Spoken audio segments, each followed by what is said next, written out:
Buenas tardes, les doy la más cordial bienvenida a otro en vivo de la comunidad Deja que hable tu alma, el espacio donde exploramos profundamente nuestras emociones y pensamientos para encontrar claridad y conexión. Agradezco a todas las personas que se están conectando en este momento y a quienes nos acompañarán en diferido. Muchísimas gracias también a quienes nos dejan sus comentarios. Hoy hablaremos sobre el legado oculto de María Magdalena y el sagrado femenino y su papel en la espiritualidad. Por favor, dejen sus comentarios diciéndonos desde dónde nos están acompañando en estos momentos. Ahora sí, tengo el honor de presentarles a nuestra invitada especial de hoy, que nos acompaña desde Murcia y nos brindará su sabiduría y experiencias. Ella es investigadora, escritora, conferencista, especialista en el sagrado femenino y los orígenes judíos del cristianismo. A través de sus libros, conferencias y viajes iniciáticos, rescata la verdadera historia de María Magdalena y su papel en la espiritualidad. Marisa Ventura, bienvenida. Es un placer tenerte en Deja que hable tu alma. Gracias por aceptar compartir con nosotros tus experiencias. Muchas gracias, querida María Eliana. Yo muy feliz de compartir este espacio con ustedes, con todas las personas que nos van a acompañar hoy y quienes después nos vean. Así que encantadísima de tener este espacio de diálogo, muy, muy contenta. Gracias.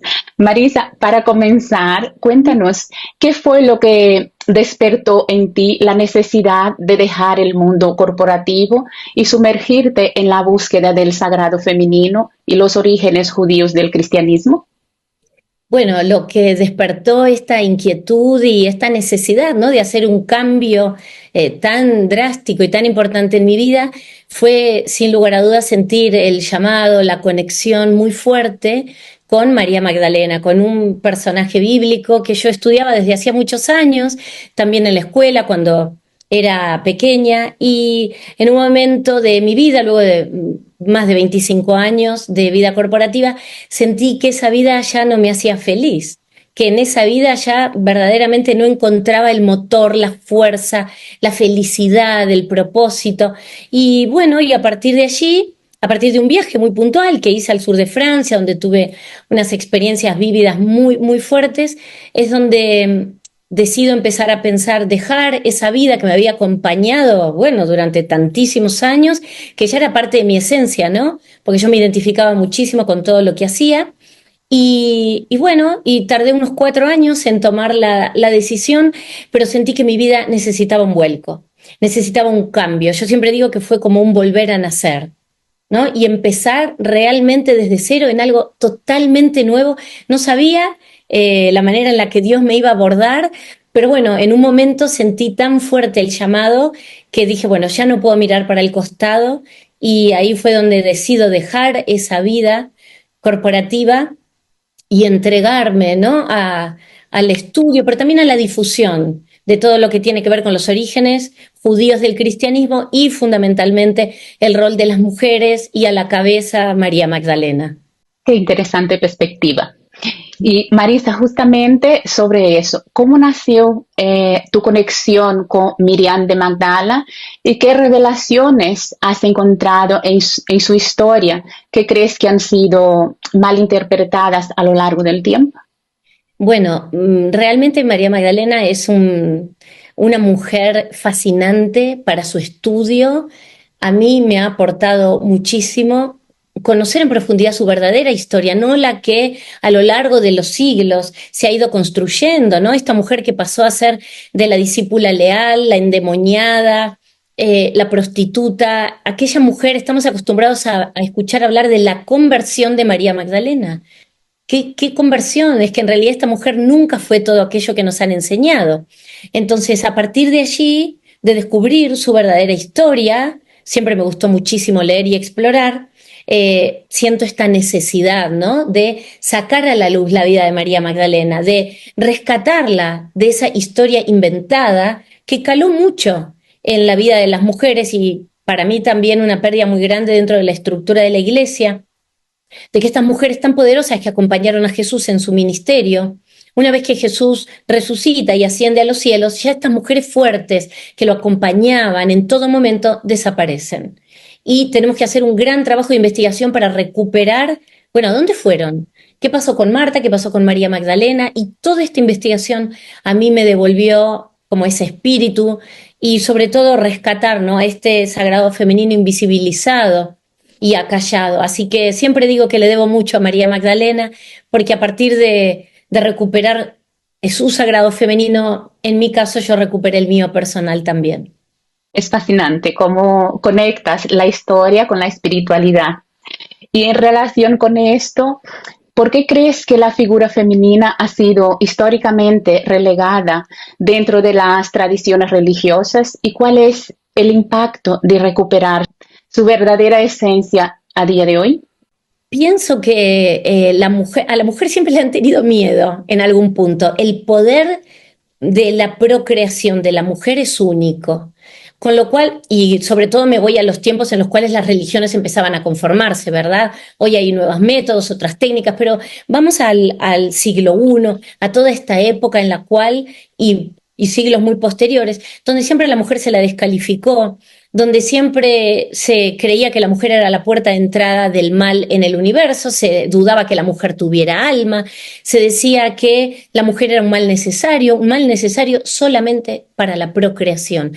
Y el don de la procreación es tan potente, es tan poderoso, que yo creo que ese poder que las mujeres tenemos a partir de la capacidad de alumbrar era tan grande que a partir de allí, a ver, las mujeres podemos hacer muchas cosas a la vez, ¿verdad? Entonces, creo que esta capacidad multidisciplinar de la mujer en algún punto generó temor.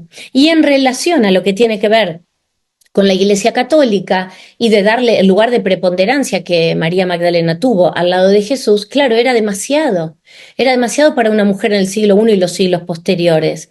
Entonces creo que ahí se empiezan a conformar las religiones, puntualmente el cristianismo, que es lo que yo más estudio, fue una religión que quedó con una madre y un hijo como líderes, como protagonistas. ¿Y dónde quedamos todo el resto de las mujeres? ¿No? Que no vamos a ser como la Madre María, vírgenes inmaculadas. Entonces, a partir de aquí, yo creo que es vital y clave recuperar la historia de mujeres como la de María Magdalena para entender también el rol que jugamos otra cantidad de mujeres en la historia de la humanidad, que no vamos a poder seguir ese modelo de rol. Y que por otro lado, si siguiéramos hombres y mujeres el modelo que se construyó de un Jesús célibe y una María Magdalena prostituta y una Madre María virgen, bueno, como dice Felipe en su Evangelio, ¿cómo hubiera continuado la historia de la humanidad? Si la procreación pasa a ser tabú, con lo cual, bueno, creo que aquí hay todo un tema para verdaderamente replantearnos, ¿no? ¿Qué hubiera pasado si este modelo se hubiera aplicado al 100% en la humanidad? Y la procreación es clave. De hecho, Felipe mismo lo trae en su evangelio como diciendo, bueno, el matrimonio, dice Felipe, es clave, porque a partir de la unión del hombre y la mujer, y lo dice también Jesús en Mateo, donde dice el hombre debe dejar a su padre y a su madre y debe unirse a su mujer. Y de dos carnes harán una. Es el propio Jesús que pone el matrimonio en un lugar muy elevado. Así que por esto yo creo que recuperar el sagrado femenino es vital realmente. Muy interesante. Eso nos da una nueva forma de ver el papel de María Magdalena, ¿no? Absolutamente. Ahora bien, en tu experiencia, cómo se equilibra la rigurosidad académica y con la intuición y la vivencia espiritual en tus estudios? Me gusta muchísimo esta pregunta porque yo empecé a investigar la vida de María Magdalena, podríamos decirla, desde lo intelectual, desde una búsqueda de querer conocer su historia, qué pasó, cuáles fueron los hechos, cómo llega esta mujer anunciadora de la resurrección a ser luego la prostituta, la que tuvo que hacer penitencia. Habitualmente hasta la podemos ver en el arte pictórico con un cilicio, es como el cilicio es ese elemento, ¿no?, para la flagelación que se golpea. Una locura sin parangón. Entonces, inicialmente empecé mi búsqueda desde lo intelectual, del conocimiento, del arte, la pintura, la escultura, hasta que en un momento ella se me revela de alguna manera y yo empiezo a conectar con su energía. Y conectar con la energía de María Magdalena es una energía muy hermosa de compasión, de amor, y en distintos momentos de mi vida conecté con su ser, con su energía, una energía que te lleva a las lágrimas. Porque María Magdalena emociona.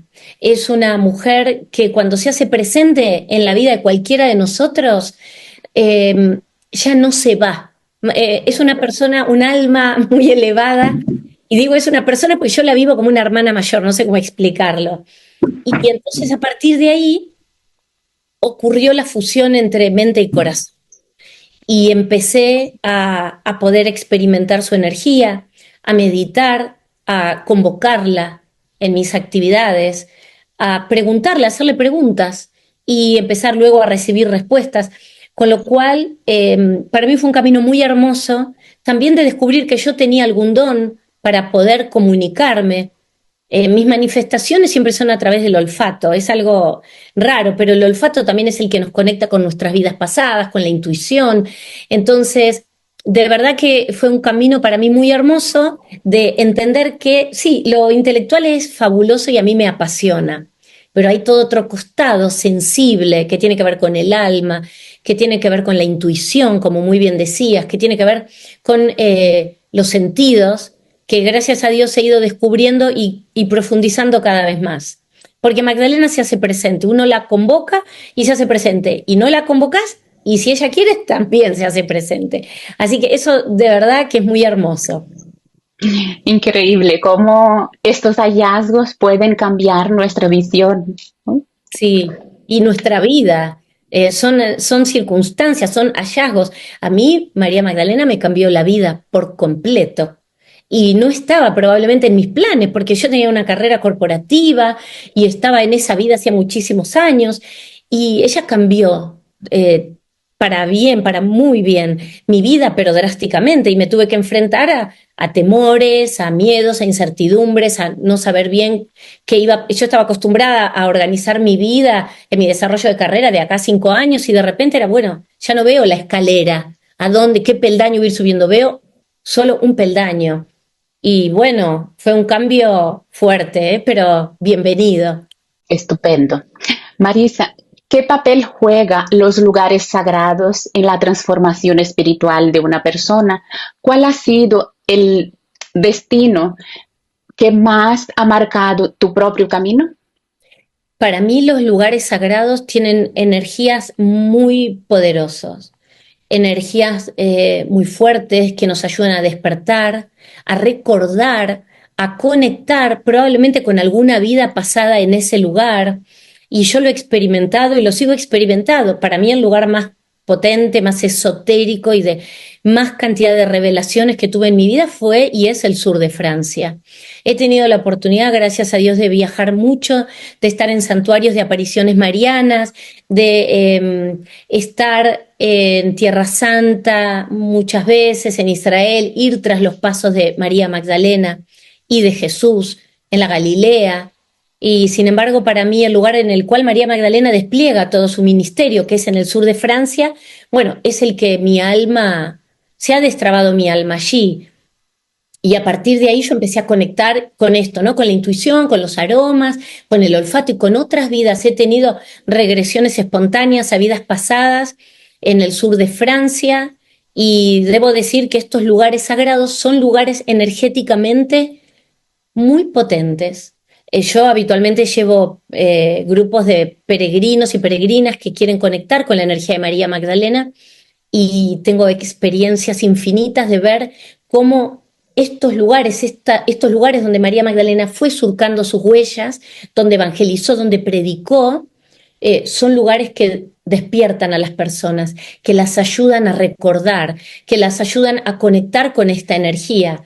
Y para mí son lugares muy poderosos, muy hermosos. Qué valioso lo que mencionas.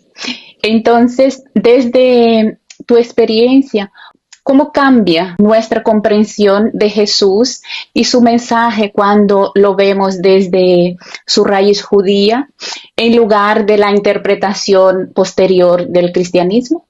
Yo siento que el cambio es un cambio importante porque cuando volvemos a poner a Jesús en su real ámbito de vida social, cultural, y entendemos un poco cuáles eran las costumbres del siglo I en la tierra donde Jesús vivió, cómo era la forma de vida, en qué creían, qué observaban, que observaban, por supuesto, la Torá, era lo que ellos estudiaban, lo que Jesús estudiaba, y cómo cambia volver a una perspectiva, digamos, a la perspectiva judía en Jesús, y para mí cambia mucho, porque no hablaríamos de un Jesús célibe, porque en el pueblo de Israel el celibato nunca fue tenido como una virtud, como un modelo a seguir, muy por el contrario. Siempre el pueblo de Israel tenía en la procreación un mandato divino, y así está escrito también en la Torá, con lo cual encontraríamos a un hombre sin lugar a dudas casado, con descendencia, porque el hombre que no se casaba y no tenía descendencia era considerado un fracaso porque no iba a dejar descendientes para el trono de David. El hombre que no tenía descendencia y no se casaba se lo consideraba medio hombre. Es decir, que desde esa perspectiva el cambio es radical, en entender a un Jesús judío como fue hecho y derecho, con las características de cualquier hombre. El estado natural de cualquier hombre en el siglo I era casado y con descendencia, porque recordemos que el pueblo de Israel siempre esperó un Mesías, con lo cual ese Mesías podía venir de cualquier familia, de cualquier tribu. Recordemos que Jesús pertenecía a la tribu de Judá, y de cualquier familia podía venir ese tan esperado Mesías que iba a liberar al pueblo de Israel del yugo romano, con lo cual la procreación era clave. Entonces, en el siglo I, imaginarse, además, Jesús siendo más de 11 veces mencionado en el texto bíblico como rabí, un rabino que no tuviera esposa y no tuviera hijos, seguramente no podía entrar al templo a predicar, a tocar y leer la Torá. Esas eran cosas propias de un rabino. Y Jesús tenía todas las características.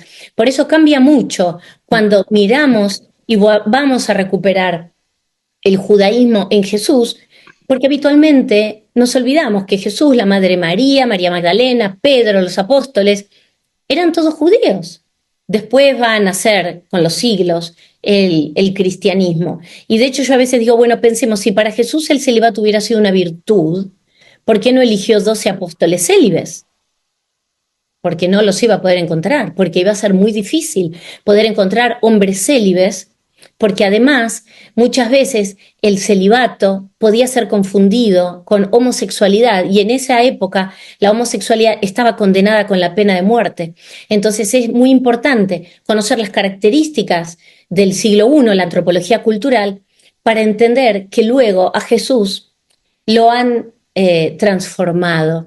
Y lo digo con mucho respeto, sin pretender ninguna ofensa, pero es cierto que si queremos conocer al Jesús histórico, tenemos que comprender qué se esperaba de un hombre adulto, un joven adulto en el siglo I. Entonces, desde esta perspectiva, cambia radicalmente la mirada que tendríamos sobre Jesús. Bueno, eso nos lleva a otra pregunta clave sobre tu investigación.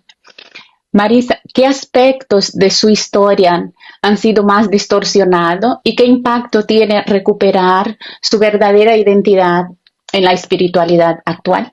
Muchas veces cuando nos podemos preguntar, bueno, Jesús, por ejemplo, ¿estuvo casado con María Magdalena? ¿Estuvo casado? Y uno puede decir sí o no. ¿Y qué nos cambia saber? ¿Nos cambia en algo? Sí, saber si estuvo casado, si no estuvo casado. ¿Acaso su mensaje cambia? El amor, la entrega, todo lo que Jesús hizo por la humanidad pierde fuerza.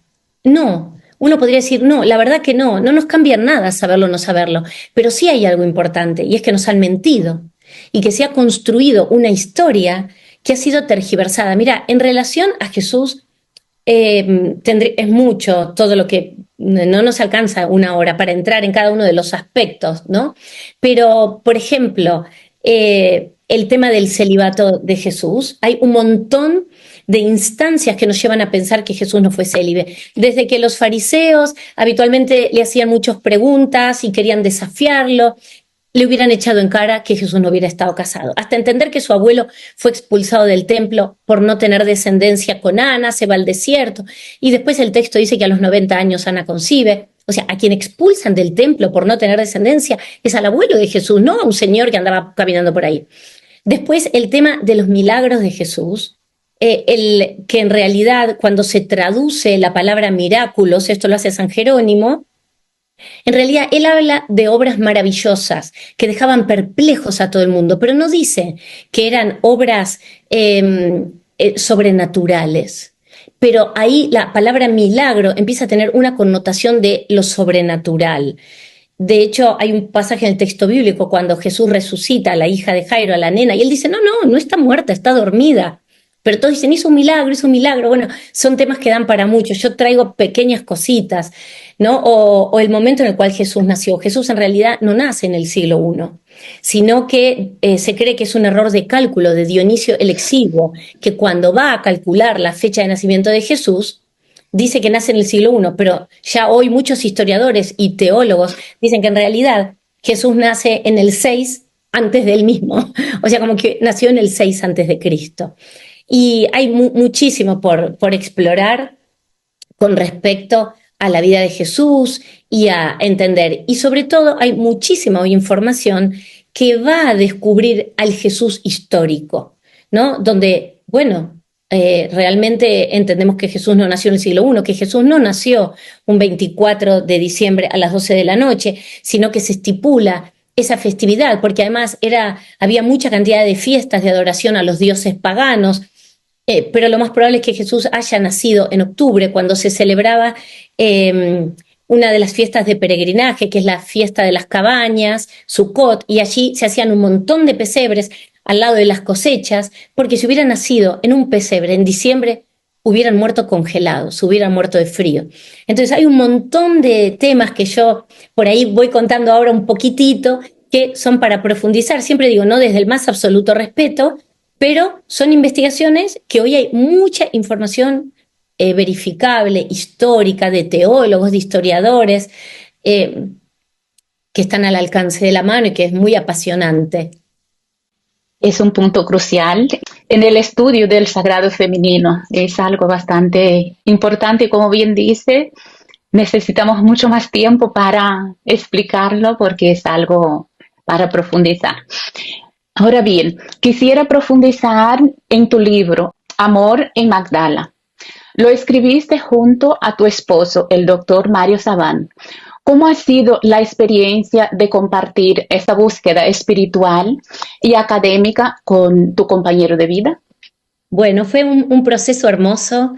Este libro lo escribimos, la pandemia nos dejó separados 6 meses. Yo quedé en Buenos Aires y Mario en Barcelona, y fue justamente después de ir a Israel los dos juntos y querer hacer un viaje específicamente para recuperar el amor entre Jesús y María Magdalena. Fuimos a aquellos lugares donde sentíamos que teníamos que recoger estas semillas, ¿no? Magdala, la Galilea, Caná, donde ocurren las bodas de Caná, el Santo Sepulcro, el Gólgota, bueno, lugares que fueron sumamente relevantes para la vida de María Magdalena y Jesús. Entonces, pero no lo hicimos con la intención de escribir el libro, sino porque queríamos ir en búsqueda de estos lugares que, además, para mí era la primera vez que yo iba a Israel y Mario ya había ido muchas veces y él quería que yo pudiera estar en estos lugares emblemáticos. Con lo cual, a partir de ahí nace esto de decir, bueno, y si de todo lo que recogimos en esta experiencia, porque nos pasaron cosas muy fuertes, empezamos a escribir un libro. Y bueno, la pandemia es como que nos abrió ese espacio, entonces íbamos trabajando capítulo por capítulo, nos compartíamos, bueno, lo que había escrito cada uno, empezamos a buscar material y a recordar, bueno, cómo había sido esto y qué vivimos acá. Y bueno, Mario se atrevió por primera vez a escribir algo ficcionado, que nunca lo había hecho, porque él, todas sus investigaciones son con mucho fundamento histórico, filosófico y teológico, y se animó a hacer una obra histórica novelada por partes y mezclando nuestra propia experiencia personal. Así que bueno, fue un encuentro hermoso, explorar ese camino juntos que no, nunca había estado inicialmente en los planes y bueno, fue una vivencia muy hermosa. Así que después que pasó la pandemia, ya teníamos el libro prácticamente listo y bueno, fue hermoso, hermoso escribir Amor en Magdala y además recuperar una historia de amor en la cual los dos creemos la historia de amor entre Jesús y María Magdalena. Tu respuesta abre una puerta muy interesante Sí. hacia otro aspecto. Marisa, ¿qué enseñanza de María Magdalena crees que son más urgentes aplicar en el mundo de hoy? Mira, María Magdalena nos dejó unas enseñanzas preciosas en su Evangelio. Recordemos que el Evangelio de María Magdalena estuvo enterrado junto con otros evangelios durante 1500 años y se descubrieron en el 1945, aunque el de María Magdalena, una versión ya se había encontrado unos años antes. Y este evangelio es un evangelio que trae aire fresco, es un evangelio que realmente es oxígeno, porque nos trae algunas enseñanzas de cosas con las que venimos cargando todo el tiempo y habla mucho además del alma. Es un evangelio que todo el tiempo habla del alma, habla de lo eterno, pero también de cómo vivir en la materia para luego poder llegar a la elevación de conciencia de nuestra alma. Entonces tiene algunas, voy a nombrar así, 5 muy rapiditas. Primeramente nos deja saber que el pecado no existe. Que esto de que por mi culpa, por mi culpa, por mi culpa, y yo soy pecador y todo esto, bueno, el pecado no existe. Y esto lo dice Jesús en el Evangelio de María Magdalena. Dice, en nada de lo creado por Dios hay pecado, dice Jesús, pero cuidado con los hábitos de vuestra naturaleza adúltera, porque allí, dice Jesús, está el pecado. Cuando Jesús habla de pecado, utiliza una palabra que significa error de tiro. Es cuando tiramos un dardo y el dardo no llega al centro y el dardo se desorienta.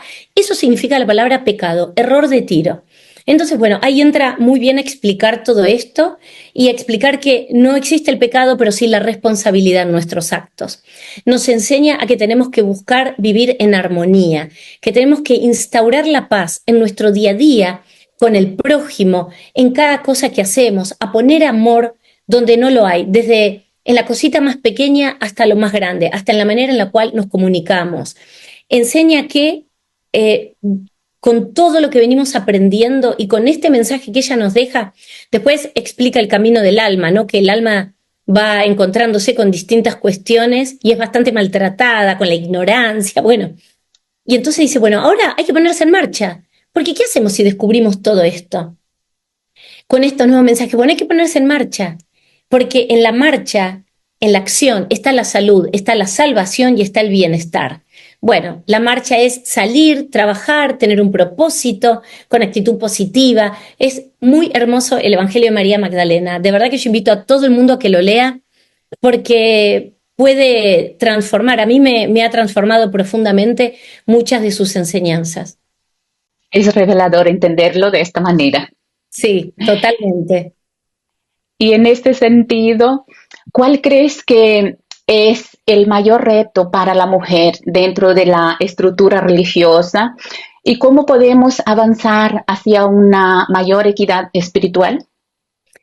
Mira, yo creo que las mujeres, sobre todo las mujeres dentro de la iglesia, están haciendo un cambio muy grande. Hoy hay muchas organizaciones de mujeres que además no solamente ordenadas como monjas y que están adentro, sino también movimientos feministas, ¿no? Desde la teología feminista que buscan que la mujer tenga un espacio, no solamente en el diaconeo, digamos, como diaconisas, ¿no? De decir, bueno, pueden ayudar al párroco en la iglesia, sino que las mujeres puedan tener un rol en la jerarquía eclesiástica, como las mujeres la tenían en el movimiento de Jesús. ¿Qué pasó que después de tantos siglos, o qué pasó una vez que Jesús muere, que todas estas mujeres que acompañaban a Jesús con sus bienes, en su ministerio, con el servicio, tuvieron un rol protagónico en la crucifixión, a lo largo del Calvario, en la resurrección, ayudar en el descendimiento, siempre estaban todas allí? ¿Cómo puede ser que después en la estructura, cuando se forma, es un patriarcado, las mujeres desaparecen de este lugar, de estos roles protagónicos. Entonces yo creo que hoy hay que tener nuevamente una mirada hacia cómo fue Jesús y cómo Jesús valoró y le dio todo el espacio a las mujeres. Lamentablemente, las mujeres han quedado dentro de la estructura de la iglesia muy relegadas. Por más que siempre hay encíclicas, hay dichos, hay exhortaciones, la importancia de la mujer, la importancia de la Madre María, por supuesto, pero después cuando vamos a los hechos dentro de la estructura, recién hace poquitas semanas, el Papa Francisco ha nombrado a una mujer dentro de la estructura con un rol, que no recuerdo exactamente ahora cuál, pero con un rol importante. Entonces, pienso que si la Iglesia quiere progresar a los tiempos que corren, necesita un cambio de época, porque si no, mucho tiempo más, no veo cómo va a poder transitar el desarrollo sumamente importante que traemos las mujeres desde hace muchísimos años. Entonces, si la Iglesia no hace una apertura para dar lugar fuerte en la Iglesia, creo que la Iglesia se va a quedar, como ya está, sumamente relegada en estas cuestiones. Bien, ahora que mencionas esto, me surge una duda que seguramente muchas personas tienen. Marisa, ¿qué mensajes ocultos o símbolos relacionados con el sagrado femenino han permanecido en la historia sin que la mayoría lo note? Bueno, a ver, yo principalmente creo que el reconocimiento a todos los dones de la mujer en equidad con el hombre, ¿no? Pero porque siento que, y esto es muy personal lo que voy a decir, yo siento que nos han contado otra historia de lo que pasó en el movimiento de Jesús. Sí, han reconocido el rol de las mujeres, pero ha quedado muy sesgado. Entonces pienso que si hubiéramos conocido la verdadera historia, o la historia que yo creo que ocurrió de hombres y mujeres caminando en equidad, caminando en igualdad, hoy no tendríamos que recuperar el femenino perdido, porque si tenemos que recuperar es porque hemos perdido algo muy valioso a lo largo del camino.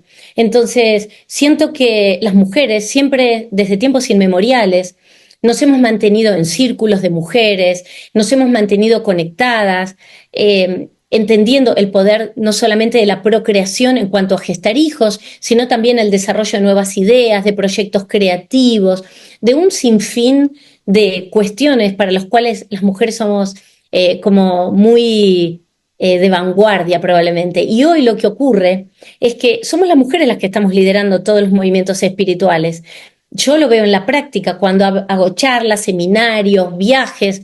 El 80-90% de participación en rituales, en ceremonias, en viajes iniciáticos, somos mujeres. Entonces, hoy estamos viviendo un cambio de paradigma para recuperar ese sagrado femenino perdido. ¿Y desde dónde yo lo recupero? Bueno, ya basta con ver lo que ha pasado con la imagen de María Magdalena, una mujer culta, una mujer que conocía la Torá, una mujer que caminó con valentía, con lealtad y con coraje al lado del Maestro Jesús y que luego, por esas necesidades sociales del momento histórico, pasó a ser la prostituta, la que hizo penitencia, y a partir de allí las mujeres quedamos relegadas entre la Madre María virginal y la prostituta. Entonces, ¿dónde quedamos todo el resto de las mujeres? ¿No? Volvemos un poco a este punto. Entonces, por eso ahora es importante recuperar el lugar, y lo venimos haciendo, y sobre todo en Occidente las mujeres estamos desde hace años ganando muchísimo más espacio y más visibilidad. Mira, hay un libro que me encantó, que lo descubrí de casualidad hace poco, no me acuerdo mucho quién es la autora, pero es fabuloso, que se llama Las Invisibles.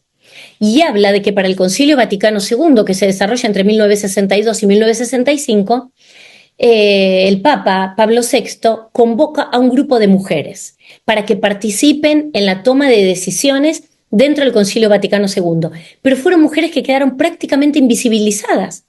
Había en los momentos de receso, había unos lugares donde todos se podían juntar para ir a tomar un café, para hacer un corte, para almorzar. A las mujeres no se las dejaba entrar. Había micros que recogían en todo Roma a los curas que iban al concilio, a los teólogos, hombres. Bueno, las mujeres llevaban las credenciales, y estas mujeres, que muchas eran monjas y otras eran teólogas muy reconocidas, cuando paraban a los micros decían, no, a ustedes, a las mujeres no las subimos. Estamos hablando de 1965. Entonces, este libro es fabuloso porque lo que hace es devolverle la visibilidad a un montón de mujeres que han sido clave, mujeres que tuvieron voz y voto dentro de uno de los concilios más importantes de la Iglesia Católica y sin embargo estuvieron privadas de un montón de derechos, de cosas básicas que se le otorgaba a los hombres. Entonces, creo que todavía tenemos tanto, ¿no? Por recuperar dentro del rol de la mujer y que estamos haciendo un gran trabajo, somos muchas a nivel mundial y también muchos hombres que tienen un sagrado femenino muy, muy desarrollado, que tiene que ver el sagrado femenino también con una energía de amor, una energía sensible, una energía de espiritualidad, del alma. Todos tenemos adentro energía femenina y masculina. Y esa energía femenina también estuvo muy coartada para los hombres. Así que el trabajo es nuevamente en equilibrio y recuperar ese balance. Genial. La manera en que lo explica lo hace muy claro. Gracias. Marisa, ¿has encontrado resistencia o controversias al divulgar tu visión sobre María Magdalena y los orígenes judíos del cristianismo? Al principio, cuando empecé a contar como la otra versión de la historia, ¿no? Que hoy por hoy hay mucho material, y muchos análisis de todo. Al principio sí hubo resistencia. Yo siempre cuento que al principio recibía mensajes que me decían, señora, pero vaya a leer la Biblia. Además, el Maestro Jesús jamás se casó y mucho menos con una mujer como María Magdalena. Claro, otra vez la estaban condenando, ¿no? O sea, digo, el Concilio Vaticano II, este concilio que estaba mencionando recién, rectifica, se hace cargo de que María Magdalena jamás fue prostituta, que fue la mujer que acompaña a Jesús, la apóstol entre los apóstoles, y ¿qué hace? Modifica el misal romano, quita la palabra adúltera, penitente, prostituta de la imagen de María Magdalena. La Iglesia se da cuenta que se equivocó y lo reconoce luego del Concilio Vaticano II. Ahora bien, ¿se divulgó esto? No. Quedó como entre cuatro paredes, no se divulgó. Hasta el día de hoy uno va a misa para Semana Santa y todavía al día de hoy hay cantidad de curas que siguen diciendo, bueno, porque Magdalena, la prostituta arrepentida. Entonces, desde esta perspectiva, si bien ha habido avances que han sido muy tibios, ¿no? Porque al principio entonces hubo resistencia, porque la gente desconocía que la propia Iglesia Católica reconoció que María Magdalena nunca había sido prostituta y que había sido la apóstol entre los apóstoles, es decir, la apóstol más importante de Jesús independientemente del género. Y esto es muy importante y la gente no lo sabe. Entonces al principio hubo resistencia, pero después yo creo que o se cansaron o me dejaron de escuchar y siguieron su camino, pero es que para mí es como querer tapar el sol con la mano, es como muy difícil, muy difícil. Es impactante cómo la historia puede ser reinterpretada, ¿no? Así es, totalmente. Y es muy necesario, porque vamos descubriendo pruebas nuevas, porque tenemos que reeducarnos en un montón de cuestiones, en un montón de temas que, por ejemplo, para el catolicismo, el cristianismo, han sido tabú. La intimidad entre un hombre y una mujer ha sido siempre un tema tabú, un tema complicado, y sobre todo cuando con la construcción de la virginidad de María, ¿no? Una mujer que no pudo tener como el acceso al deseo carnal ni nada que tenga que ver con el erotismo, ni el amor entre dos personas que se aman, porque si pudiéramos entender que en ese encuentro íntimo de dos personas que se aman también ocurre el milagro de la creación, es una manera también de conectarnos con Dios, pero ha quedado todo muy, muy tergiversado. Entonces, la sexualidad siempre en el texto bíblico jamás fue condenada, en el pueblo de Israel nunca, muy por el contrario. Y entonces hemos crecido con un montón de cosas muy, muy tergiversadas que para mí ha afectado muchísimo a la humanidad. Y entonces, bueno, creo que una reeducación nos viene muy bien a todos para tener una vida más plena. Marisa, más allá de la investigación, ¿cómo ha transformado tu vida el camino espiritual que has elegido? Muchísimo. Mi transformación ha sido enorme. Yo venía en un camino de descubrimiento y de transformación espiritual, a pesar de que estaba en mi vida laboral y profesional corporativa, pero yo ya llevaba la espiritualidad a mi día a día. En todo lo que hacía, era una fuerza muy poderosa dentro mío y lo fue siempre. Pero el camino de la mano de María Magdalena me ha transformado mi vida por completo, por completo. Y una vez, sabes que en una entrevista, yo lo cuento mucho, me hicieron una pregunta que me descolocó al principio, porque un querido amigo me pregunta y me dice, bueno, Marisa, ¿qué ha ayudado María Magdalena a sanar en tu vida? Y yo dije, ella ayudó a sanar mi sagrado femenino, porque a partir de descubrir la vida de María Magdalena, la posible historia de amor que me fascinaba con Jesús, el comprender que la intimidad entre un hombre y una mujer podía ser algo sagrado, que podía ser un camino de elevación a Dios también, más allá de la procreación o no, descubrir la vida de María Magdalena, imagínate, yo vengo de escuela de mujeres solas, escuela de monjas, toda mi vida, después la universidad igual, ¿no? Como con mucho dogma rígido. Entonces, el descubrir el camino de María Magdalena, primero de una perspectiva académica, de estudiarla y después también de conectar, ¿no? Con su energía y todo, ha sido muy revelador en mi vida, absolutamente revelador y transformador. Qué hermoso mensaje. Marisa, sabemos que brindas conferencias y viajes iniciáticos. ¿Cuáles son los próximos eventos en los que las personas pueden participar para profundizar en estos temas? Bueno, mira, ahora estoy yendo a Buenos Aires, tengo una cantidad de actividades allí, pero en el mes de junio tengo mi tradicional viaje al sur de Francia, tras las huellas de María Magdalena. Esto va a ser del 21 al 28 de junio, que es, bueno, es un viaje muy poderoso porque la propia región del sur de Francia, donde ella vivió y predicó y finalmente muere, es muy hermosa y allí recogemos todo su legado. Así que bueno, tengo muchas actividades. Luego en septiembre también hago junto a mi marido, Mario Sabán, un viaje donde unimos la sabiduría de la Cábala con la del movimiento de los cátaros, un movimiento, bueno, ambos, ¿no? Que tienen mucha fuerza en la Edad Media y tienen muchos puntos de encuentro, allí también en el sur de Francia. Así que bueno, este año tengo un montón de actividades presenciales y estos viajes que, bueno, son tan transformadores también. Estupendo. Pues muchas gracias. Queridas almas, ha sido un honor compartir este tiempo con todos ustedes. Agradezco profundamente a Marisa Ventura por hacer un espacio en su agenda para compartir este momento con nosotros y por iluminarnos con su sabiduría y experiencias. Gracias a todos ustedes, nuestros seguidores, por acompañarnos en este viaje de exploración interior. Su participación y apoyo son esenciales para que esta comunidad continúe creciendo y floreciendo. Recuerden, cada encuentro es una oportunidad para conectarnos más profundamente con nosotros mismos y con los demás. Los invito a llevar con ustedes las reflexiones y aprendizajes de hoy y a seguir cultivando la claridad y la conexión en sus vidas diarias. Esperamos verlos en nuestro próximo encuentro y juntos continuaremos explorando las profundidades de nuestra alma. Hasta entonces les deseo paz, amor y claridad en su camino. Gracias y hasta pronto. Gracias. Gracias, gracias a todos, gracias. Gracias.